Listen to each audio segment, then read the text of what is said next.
Salut à toutes et à tous, Marty Japan pour un tout nouveau déballage. Et bien aujourd'hui les gens, nous allons nous pencher sur de la Ichiban Koji que vous pouvez voir juste derrière moi. Oui, j'en ai chopé 1, 2, 3, 4, 5 seulement. Il faut savoir qu'à la base je m'en fous, je m'en fous, celle-ci je m'en bats les couilles, les 4 là je m'en bats les couilles à la base. C'était celle-ci qui m'intéressait, à savoir la Swan de Badak, mais également la G et la H, à savoir la Broly que je veux en Super Saiyajin, et aussi le Gohan avec sa tenue bleue. Putain, le Gohan comme ça il n'y en a pas un milliard, en plus ça va, ça passe, c'est propre. Néanmoins, on va se décortiquer les joujoux qui sont juste derrière moi. Alors, pourquoi j'ai ces figurines-là? Tout simplement parce que vous l'avez vu dans mes petits reportages et aussi les posts que j'ai partagés à droite à gauche. Celles-ci, eh bien, je les ai chopées tout simplement en faisant quelques tickets. Voilà. Et pour avoir la Last One, par contre, il restait quelques lots, dont 2 figurines dans un combini, une boutique participante si vous préférez. Et pour 4000 yens environ, 4000 et quelques, bon bref, je chopais 2 figurines plus quelques goodies à la con et la Last One, donc je trouve ça plutôt abordable, surtout que la Last One tourne actuellement dans les 8000, 8500, 9000, voire 10 000 selon le revendeur, voilà. Ce que je vous propose donc aujourd'hui, c'est de découvrir avec moi la Last One. Donc c'est une Ichiban Koji qui est sortie le 2 octobre dans tout le Japon. Et le prix du ticket, 680 yens.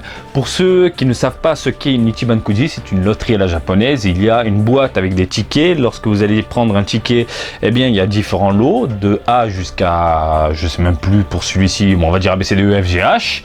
Et les lots les plus merdiques, entre guillemets, c'est des assiettes, des files, des serviettes, des machins. Bon, c'est souvent des trucs comme ça. Il faut savoir que c'est le merdique. Certains trucs sont assez puissants, hein. Je trouve que les files là de cette collection là, c'est... D'ailleurs, je les ai toutes commandées parce que c'est sacré file de la mort. Bon bref, l'Ichiban Koji, elle, est la Last One, pardon, elle est une figurine qui est offerte. C'est-à-dire que si vous tirez le dernier ticket de la boîte, eh bien la Last One, on vous la donne. Donc la figurine est gratos au final. J'arrête de parler, on passe directement au concret, pardon, et on se décortique ici la Badak. Je vous montre d'abord la boîte. On a donc le Badak tiré du film Dragon Ball Super Broly, et non pas l'ancien Badak, c'est le nouveau Badak, avec l'armure défoncée, quelques égratignures sur le corps. Dragon Ball Super Broly à licence Ichiban Koji, Bandai Spirits qui gère tout ça, voilà. Le personnage rentre dans le tas, c'est assez propre, c'est assez simple, c'est assez clean. Les boîtes se ressemblent de plus en plus dans les Ichiban Koji Dragon Ball, j'ai l'impression, mais bon écoutez, je crois qu'on a fait le tour. Vous avez toutes les informations. Je prends mon petit cutter et on se décortique ce nouveau joujou du jour ensemble. La boîte. Donc carton de protection, non pas un plastique rigide. Je pensais qu'on allait avoir un plastique rigide, mais putain, une grosse boîte. Mais putain, je suis obligé de vous montrer en gros plan parce que une énorme boîte pour ça. Ça les gens, il y a rien, c'est vide. Faut que ça, voilà, faut que ce soit imposant pour que les gens aperçoivent justement ce genre de produit dans un combini, dans une boutique participante. Oh, il y a une Last One. Ouais, mais la boîte, il n'y a rien dedans. C'est vide, monsieur. Putain, vraiment toute petite, hein, toute minuscule. C'est tout petit. Bon, on va passer au gros plan. Voilà, je reviens sur le gros plan. On a 1, 2, 3 pièces seulement. Ça fait plaisir. Voilà, moi je veux des supports transparents comme ça, blancs, et non pas noirs qu'on voit, qu'on aperçoit. Le blanc, c'est un peu plus discret, je trouve, à l'œil. Et puis le Badak étant une seule pièce, pardon, il y a certains points qui me dérangent, mais globalement, c'est pas trop dégueulasse. Je suis un poil déçu, mais ça va. Je pense que ça se voit et ça s'entend dans ma voix. On va parler tout d'abord de la modélisation. La modélisation n'est pas trop mauvaise. On a un bon Badak. Regardez-moi ce bras de mammouth magnifique. Il n'y a pas de veinas par contre. Il est bien baraqué, il est bien musclé. La bouche est très bien faite. Il n'y a pas de trucs qui débordent, de peinture qui déborde. Il n'y a rien. C'est super bien fait. On voit l'intérieur, on voit la langue, on voit les dents, on voit absolument tout. On a la petite cicatrice qui est gravée sur la joue. Magnifique. Les cheveux, ça pique. C'est pas des petites bananes de merde. Non, c'est vraiment des cheveux en pointe. Il n'y a pas trop de jointure sur le dessus, juste pour la grosse mèche, mais bon, quand tu la positionnes, hop là comme ça, tu ne vois absolument rien, donc c'est assez bien pensé je trouve. Au niveau de la main, rien à dire, beau bras, une armure propre, voilà, rien à dire, bien éclaté. La queue du Saiyajin par contre, elle est poilue. Je sais que vous allez détourner ce que je viens de dire, la queue du Saiyajin poilu.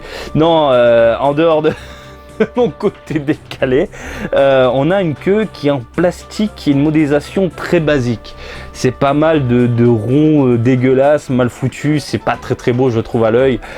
Il y a une différence entre le corps, l'armure, les vêtements et la queue. La queue qui est, j'ai l'impression que ça a été fait à l'arrache. Bon bref. Les vêtements, le reste, le bas, on a un personnage qui est tout maigre. Voilà, au niveau du bas, enfin, on est dans un design très 2019, on a un design de Dragon Ball Super Broly.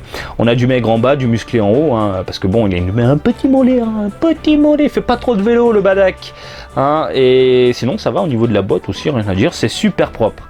On va passer aux couleurs. Alors les couleurs, ce qui me dérange, premier truc qui m'a sauté aux yeux, même à travers le plastique souple de merde là, c'est le pantalon. Le pantalon, je le voyais un peu plus terne. Le bleu est un peu trop vif pour moi. Même s'il y a pas mal de nuances, hein, que ce soit, il est où mon petit cutter ? Vous avez une sorte de dark blue, hop, slap, là, juste là sur les côtés, tout ça, pour bien mettre en avant la carrure du personnage, vous le savez, hein, le muscle, voilà, bien moulé, tout simplement. Et on a quelques dégradés également sur l'armure, mais c'est tout léger, c'est tout fin, et c'est très bien pensé. Une sorte de blanc-gris qui tire ensuite vers du noir. Même chose au niveau... Hop là, du centre, on a une sorte de caramel qui tire vers un jaune un peu plus cool, donc ça c'est super propre. Même chose au niveau de l'arrière est travaillé, hein, par rapport aux autres gammes, genre Game Center et compagnie, donc là on a quelque chose de travaillé, vous le voyez de toute façon, il y a quelques nuances au niveau de l'armure défoncée par ailleurs. Le corps, ça va, disons que il a pris un coup de soleil à partir de là, il a bronzé, et que là, il a pas bronzé, donc il avait des avant-bras, j'en sais rien. Ah bah oui, exact. Du coup, c'est bien pensé, c'est pas con ça, tiens. Putain, ouais, je trouve ça cool. L'avant-bras, que dalle, donc du coup, la teinte est différente. Non, mais je valide. Je valide. Je me moquais de la conception, mais en fait, non, c'est bien pensé, je valide. J'ai rien dit, autant pour moi. Donc, de belles teintes, du coup, au niveau de la peau, hein, que ce soit au niveau du mulet, comme on dit en japonais, donc des pecs. On a également au niveau du cou, au niveau du regard, on a une tonalité un peu plus foncée au niveau, hop, là, ici, de la joue. Propre, rien à dire. Les contours ici de l'œil noir me dérange un petit peu. Attention, on se rapproche du Majin, hein. Pas trop non plus, mais le Majin Vegeta, hein, le syndrome Majin Vegeta. Foutez pas trop de mascara et compagnie à nos personnages, mettez du eyeliner, hein, pour faire les yeux noirs, enfin j'en sais rien, mais allez-y mollo, hein. Là ça se voit, pas trop non plus, mais attention. Tiens, c'est tout souple, l'armure est toute souple. En même temps, il faut que l'armure s'adapte en fonction du personnage, s'il passe en nos allures. Marty, tu t'écartes, oui, ça n'a rien à voir, c'est une figurine. Du coup, au niveau du... au niveau du pantalon, on l'a vu. Au niveau des bottes, on a du gris, du blanc. Non, c'est propre, voilà, c'est rien, j'ai rien à dire. Donc, ce qui me dérange principalement, et là je vous fais vraiment le topo, c'est la queue du Saiyajin qui est vraiment mal foutue. On a un plastique dégueulasse par rapport au reste du matériel, j'ai l'impression, un plastique pourri, puis après on a un plastique plutôt propre dans l'ensemble, mat en plus, c'est pas brillant. On a une couleur un peu trop vive à mon goût, j'aurais voulu un bleu un peu plus terne, un peu plus classe que ça, hein, surtout que sur la boîte c'est un poil différent, j'ai l'impression. Regardez, peut-être que ça joue au niveau de Photoshop, j'en sais rien, mais le bleu est vraiment différent entre les deux personnages. Et puis attention, le contour des yeux, les contours les amis, hein, de chez Bandai, allez-y un peu mollo sur le noir, faites quelque chose d'un peu plus léger, parce que à force de foutre du noir, on a l'impression qu'on va avoir du Majin entre les mains. Après, positif, la pose qui est terrible, ce moment important du film, au moment où il rentre dans le tas, tout simplement. Le badak, il a la rage, il veut péter des gueules, il en a plein le cul, et voilà, il veut protéger sa race, sa famille, sa planète, tout simplement. Magnifique, ce moment est top, et je trouve que ils ont bien choisi le moment, voilà, pour le faire en figurine. Ce moment-là est terrible. Et puis la modélisation globale du personnage est terrible. On a quelques égratignures par-ci par-là, on a des fissures au niveau de l'armure. Rien à dire, franchement, magnifique, superbe.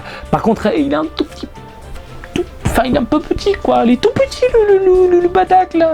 Il est tout petit. Non, mais ça me rend fou. Parce qu'imaginez cette figurine-là dans une taille un peu plus imposante, genre un truc un peu plus costaud. Parce que là, c'est vraiment tout petit, tout petit. Enfin, voilà, ça le fait. Mais là, c'est putain une grosse boîte comme ça. Quand tu déballes, tu vois, ça t'y fait. C'est vrai? Non. Elle est où la blague? Il y a une pompe pour la faire grossir? Non, voilà, c'est un peu chiant. Du coup, je vous donne la taille sans le socle. On est dans les 19 cm. C'est tout petit, c'est tout petit. Mais bon, on va le mettre, hop là. Vous pouvez le voir, il faut enfoncer ça directement dans son fion. Hop là, avec le socle qui est mis tout simplement.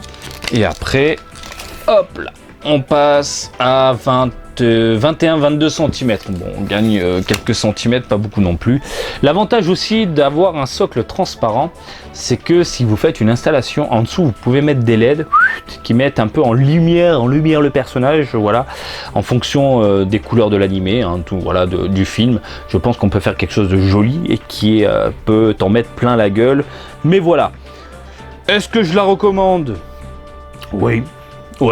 Oui, malgré sa petite taille, malgré les défauts par-ci par-là, globalement c'est un bon produit, hein. Je m'attendais à mieux néanmoins, même si j'avais vu les protos, j'avais une petite idée de la chose, mais je suis plutôt content de ce que j'ai sous les yeux. Je m'attendais vraiment à... Même si je m'attendais vraiment à quelque chose de mieux. Mais bon, ça passe. Et je suis assez content d'avoir chopé ce joujou-là. Voilà, je pense qu'on a fait le tour. Je sais pas ce que vous en pensez, mais moi, je suis assez fan. Voilà, j'espère que ce petit déballage vous a plu. Comme d'habitude, je vous invite à me suivre sur Twitter, Marty_Japan pour de l'actu Dragon Ball en direct du Japon, mais aussi sur Facebook, Marty Japan, des baisers du Japon. Et je vous dis à très bientôt. Allez, salut, bisous, ciao.